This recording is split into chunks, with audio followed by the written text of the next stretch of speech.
Now, for نستعيذ بالله, hell, it is mentioned, yes, about the paradise. It is mentioned that there are doors.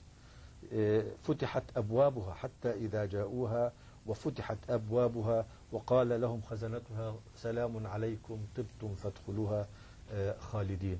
These doors of paradise, what is the significance? The doors are already within us.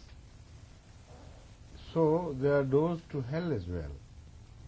We have been provided by Allah faculties. Faculty of vision, faculty of ears, faculty of taste, other faculties. And there are 5 senses. Add to them the senses of decision making. They make them 6. And the ultimate consciousness of man. That should be included in, otherwise the 5 senses will be useless. So I believe that man has been provided with 7 faculties in fact. Some are just the doors and the others are inner doors, internal doors for understanding until the soul is reached, and that is where the final computation is done. But it could be worked out to be slightly differently. I mean, if I ponder over this question more, I may think of that door and that door, but of one thing I am certain, there is no doubt, that the doors are provided to us within us. And when these doors are opened to receive the displeasure of Allah, then these doors begin to open towards hell. When these doors are shut to the displeasure of Allah and are open only in the direction of Allah's pleasure, then they become the doors of heaven. Now, sight. If somebody's vision is pure and honest and he doesn't see anything but that which Allah has permitted, then that creates the door for heaven. If somebody is famous for his sidq, he doesn't speak lies in the slightest, then a door of heaven would be open, and that would be the door of sachai, sidq. Now this interpretation is in fact the interpretation offered by Hadhrat Muhammad Rasulullah sallallahu alaihi wasallam himself. In one of the traditions he tells us that a voice would be raised, that the door for such good people is open. Whoever was that should come and enter that door.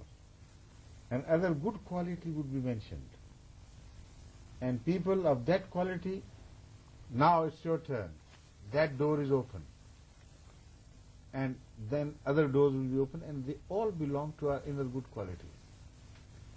So the doors of heaven and the doors of hell again are the faculties which have been provided to us, and we use them and utilize them sometimes to annoy God, to displease God, sometimes to please Him. So we make these doors for ourselves. Now when God says, come through this door, come through that door, again the question arises, if the Jannah is exactly the same, what is the point in entering through this door or that door? And if someone has all the good qualities which are mentioned there, which door he will choose? Hadhrat Muhammad Sallallahu Alaihi Wasallam stands at the highest level of all the good qualities which will be announced. Which door he will enter through? So that means that door is not a physical thing where you have to either go through this or through that. That means that the door is a spiritual opening, and those who have all these good qualities, they will be entering heaven with the knowledge that everything of this beauty which they possess in the world would be rewarded. And those who have less qualities, they use 1 door or 2 doors or 3 doors, their heaven would also provide them pleasure to that degree, no more. Now about hell. What about lahm tayr also? Why not to hell with hell? To hell with hell. What about lahm tayr? That's the Lamatar, Made- I've already said, it's yes. you know, in fact, it's a flight of one's imagination. You see, he can imagine things of the highest order in the flight. You know, when you daydream, you do this.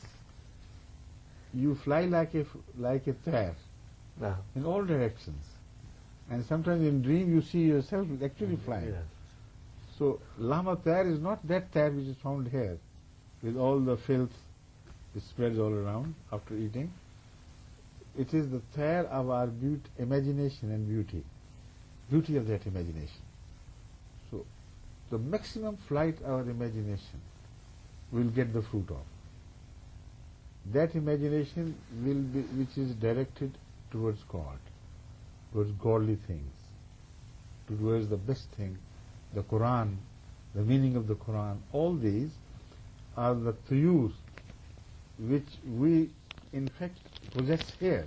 We create for ourselves, or we get all that is created by God by way of truth, and we reach them. So the higher you reach, the higher will be the reward in the heaven. كانت You see, I tell you one thing interesting. An Urdu poet has painted the concept of Jannah, which the mullahs have here on earth. And it is one of the most, it has been one of the most popular humorous poems in Urdu literature. He says that I realize Jannah with the eyes of the mullah, and I tell you what it looks like. So my other verse is, it has one beautiful verse which says that I saw the mullah sitting on the mud of halwa, a huge mud and mound made of halwa, and he was sitting over there and just dozing off because he had eaten too much, and he was sitting under a tree which bore that fruit which is so good for sharpening appetites.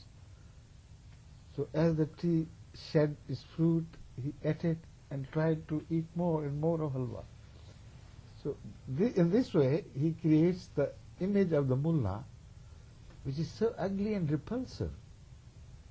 But the Jannah, as you understand from the Quranic references and the explanation of Hadhrat Muhammad Rasulullah, is a completely different thing. It's the most beautiful thing that can happen.